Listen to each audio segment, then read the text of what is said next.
안녕하세요.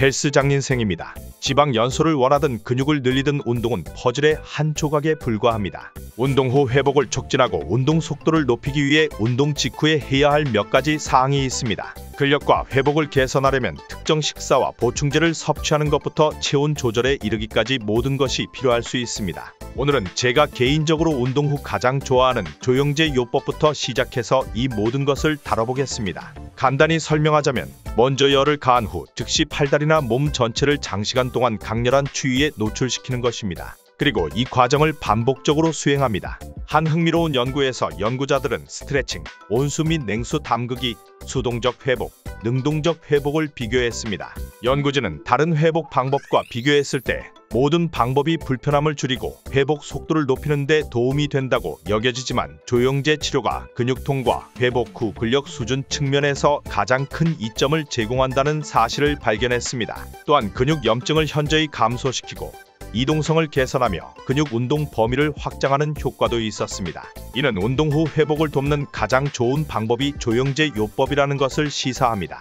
현재 조영제 요법을 시작하는 가장 쉬운 방법은 뜨거운 물과 차가운 물로 번갈아 가며 샤워하는 것입니다. 각각 1분씩 번갈아 가며 총 10분 동안 샤워를 할 수 있습니다. 하지만 제가 개인적으로 가장 좋아하는 방법은 요가의 아사나 자세와 냉탕을 활용하는 것입니다. 아사나 자세를 취할 때는 최소한 몇 분 정도 몸을 따뜻하게 해야 합니다. 몸을 조금 풀고 나면 아주 차가운 물이 담긴 욕조에 들어가면 됩니다. 욕조를 이용할 수 없는 경우 헬스장에 사우나를 이용하고 바로 1분 이상 찬물로 샤워를 여러 번 반복하는 방식으로 비슷한 방식으로 운동할 수 있습니다. 운동 후에는 비타민 워터와 같은 스포츠 음료보다는 근육 경직 완화에 특히 좋은 신맛이 나는 주스를 마시는 것이 좋습니다. 수많은 연구에 따르면 저항 운동 후 신체리를 섭취하면 근육 회복 과정을 가속화하고 근육 단백질의 분해를 줄일 수 있다고 합니다. 이러한 연구 중 하나는 특히 편심 훈련에 중점을 두었습니다. 모르는 분들을 위해 설명하자면 운동하는 동안 편심 단계에서는 근육이 길어지고 수축하며 동심 단계에서는 그 반대가 됩니다. 따라서 운동의 신장 단계는 벤치프레스, 바이셉 컬 또는 스쿼트와 같이 무게를 낮출 때입니다. 동심 운동과 편심 운동 모두 근육 조직을 파괴할 수 있지만 편심 운동이 미세한 파열을 일으키기 때문에 가장 많은 근육 손상을 초래하는 것으로 알려져 있습니다. 이 연구의 목적은 편심 운동 전후에 신체리를 먹으면 근육 손상 증상이 완화되는지 알아보는 것이었는데 이 점이 특히 흥미로웠습니다. 대학생들은 실험을 위해 8일 동안 하루에 2번씩 12온스의 신체리 주스 혼합물 또는 유약을 섭취할 수 있는 선택권이 주어졌습니다. 과학자들은 유약 그룹이 편심 운동을 마친 후 24시간이 지난 후에도 여전히 근력이 30% 감소한 것을 관찰했습니다. 또한 96시간 후에도 운동 관련 근육의 근력이 12% 감소하는 것으로 나타났습니다. 그러나 위약 대신 신체리 주스를 마신 그룹은 24시간 후 근력 손실이 12%에 불과했습니다. 그리고 96시간 후에는 실제로 근력이 기준치보다 몇 퍼센트 증가했습니다. 즉, 새콤한 체리 주스가 운동 후 근력 손실을 줄이고 더 빠른 회복을 촉진한 것입니다. 타르트 체리에는 체내에서 항산화제 역할을 하는 물질인 특수 플라보노이드와 안토시아닌이 풍부하게 함유되어 있기 때문에 이러한 효능을 제공합니다. 운동 후 근육의 불편함을 줄이기 위해 제가 강력히 추천하는 두 번째 방법은 적극적인 회복입니다. 운동 후 아무것도 하고 싶지 않더라도 활동적인 상태를 유지하는 것이 전반적인 건강과 웰빙에 훨씬 좋으며 운동 후 회복 속도를 높일 수 있습니다. 여러 연구에서 이를 확인했습니다.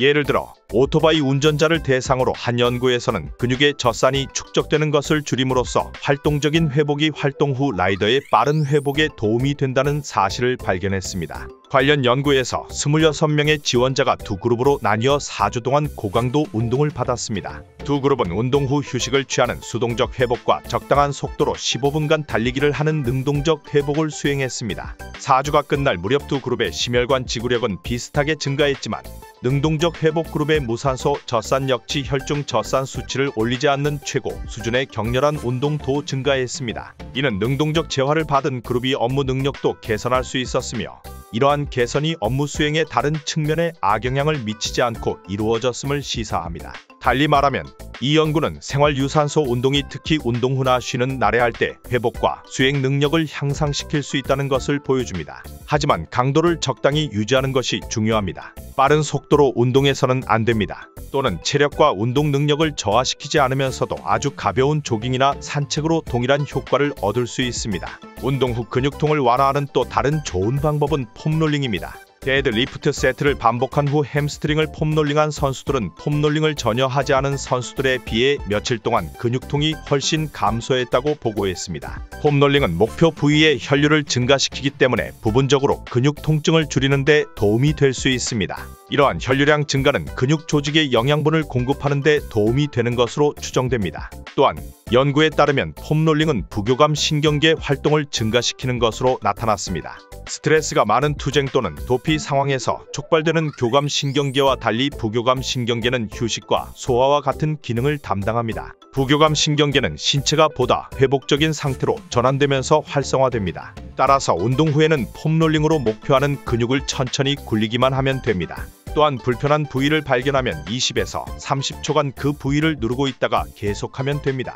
다음은 크레아틴입니다. 운동과 함께 섭취하면 근육 형성에 도움이 되는 보충제를 찾고 있다면 크레아틴을 가장 먼저 고려해야 합니다. 크레아틴이 근육 근력 및 힘을 키우는데 얼마나 효과적인지 수많은 연구를 통해 밝혀졌다는 사실도 대부분 알고 계실 것입니다.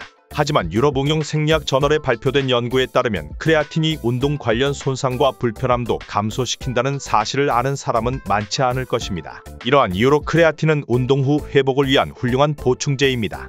또한 연구에 따르면 운동 전이 아닌 운동 후에 크레아틴을 섭취하면 운동 능력과 신체 구성이 더 성공적으로 향상된다고 합니다.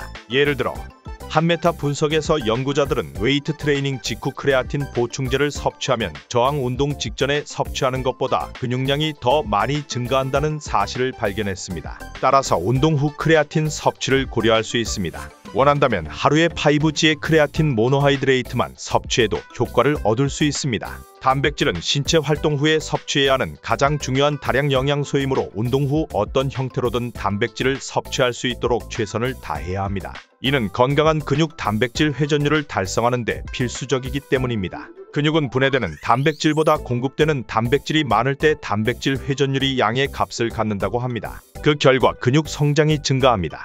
2016년에 발표된 한 연구에 따르면 운동 후 단백질 합성을 극적으로 촉진하려면 유청과 같은 고품질 단백질 공급원 20g만 섭취해도 충분하다고 합니다. 그럼에도 불구하고 연구진은 40g의 유청 단백질을 보충하면 근육 단백질 합성이 추가로 20% 증가한다는 사실을 발견했습니다. 따라서 근육 성장에 가장 큰 영향을 미치려면 운동 후 고품질 단백질 공급원을 40g 가까이 섭취하는 것이 좋습니다. 단백동화 기간이라는 것은 존재하지 않으므로 운동 몇 시간 전에 다른 곳에서 단백질을 섭취했다면 운동 직후 바로 속효성 단백질 공급원을 섭취할 이유가 없습니다. 사실 카제인, 치즈 또는 소고기와 같이 소화가 느린 단백질 공급원도 괜찮습니다.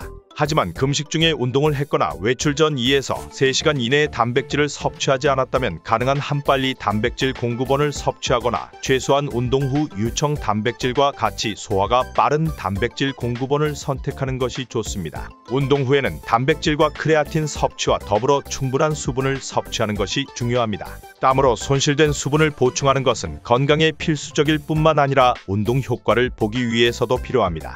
탈수는 낮은 수준의 근육 단백질 합성과 높은 수준의 근육 단백질 분해를 통해 근육 성장을 방해하기 때문입니다. 근육이 약 79%의 수분으로 구성되어 있다는 점을 고려하면 충분한 수분을 섭취하는 것이 근육 성장에 필수적이라는 것은 당연한 일입니다. 이는 또한 웨이트 트레이닝 후 탈수 비율이 5%만 높아져도 테스토스테론 합성이 현저히 감소하고 코르티솔과 노르에피네프린이 증가한다는 사실을 발견한 이번 연구와 같은 이전 연구를 뒷받침합니다. 이는 테스토스테론이 근육 단백질 합성에 관여하는 반면 코르티솔과 노르에피네프린은 근육 단백질의 분해를 촉진하는 이화 작용을 하기 때문에 부정적인 영향을 미칩니다. 따라서 운동 후에는 충분한 물을 마셔야 합니다.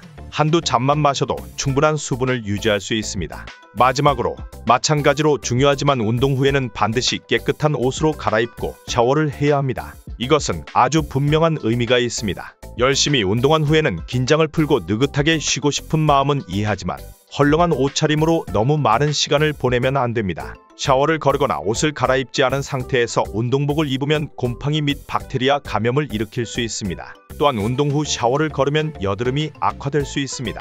피지와 각질이 모낭을 막고 여드름을 유발할 가능성이 높아지기 때문입니다. 따라서 특히 땀을 많이 흘리는 격렬한 운동 후에는 반드시 샤워를 하도록 노력하세요. 오늘의 이야기는 여기까지입니다. 오늘은 운동 후 꼭 해야 할 8가지 사항을 소개해 드렸습니다. 제 영상이 도움이 되셨으면 좋겠습니다. 추가적인 헬스 및 다이어트 정보가 궁금하시다면 구독해 주세요. 팩트를 기반으로 믿을 수 있는 정보만 전달드리겠습니다. 감사합니다.